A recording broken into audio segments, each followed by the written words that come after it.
Si Romualdez guys, si Tambalos-Los, grabe kay makasugo sa Senado no, murag si Kinsa ba. Grabe kay makasugo. Iya pang kakatauan. Katawan pa niya ang mga senador. Ha? Tanawan ninyo ang video guys, unsa siya masugo o unsa siya mo mandar sa mga kuan, sa mga senador para kuno ma-impeach dahil kuno si Sara Minawa. Play video. Yung 2023 LEDAC na inagri natin nung Hulyo, na tapusin natin nung Disyembre, tinapos natin yung Setyembre. 3 months in advance. Yung mga SONA priorities na dapat tapusin pa natin bago mag-SONA, tinapos na natin nung Disyembre. Over 6 months in advance. Ngayon, Hinintay na lang natin yung mga kaibigan natin sa Senado kung kailan nila tatapusin. Pero, kumbaga, wala kaming back subjects, naghihintay lang kami. Kaya sana, yung mga kaibigan natin sa Senado, ibig na kung anong pinag-uusapan, keso PI, keso RBC, tapusin na lang yung trabaho nila. Diba? Yung LEDAC, yung SONA priority, tapusin na lang nila. Doon na lang yung trabaho nila. Ating inaano tayo porque tapos na yung trabaho natin eh. Kadugay. tawag pa. Pasensya lang, di ba? Bisaya naman si Mix. Tapusin na lang yung trabaho niyo. Tama na itong mga si Senador, magtrabaho ko na lang kayo.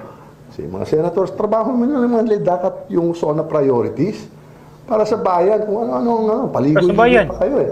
Dinidistract mo naman yung bayan eh. Diba? Tapusin mo na lang yung trabaho niyo. Siguro kaya walang LEDAC kahapon kasi sa totoo lang, naghihingi pa sila pa ng extension eh. Kwentuhan nyo nga kami, ano ba nangyari kahapon? Hindi ko namin nakita kasi siguro nakikiusap sila. Basta tapos na yung trabaho ng House of Representatives. I've reported it to you since September. Advance tayo.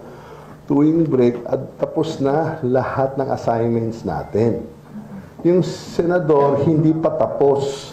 Tapusin yung trabaho nyo. Naghihintay na ang mga Pilipino. Huwag mo na may didistract dito sa PI. Wala tayong pakialam sa PI. Yung PI, trabaho na yan ng taong bayan. Yung mga congressman at yung mga senador, trabahuin natin yung legislation. Okay? PI hindi yan legislation. Trabaho yan ng taong bayan. That's the power of the people. So let's focus on our work. Get down to work. Buckle down. There's just 24 of you. Get your act together. Focus. Okay? Focus on your work. Alright? And stop hitting on Congress. And maintain parliamentary courtesy.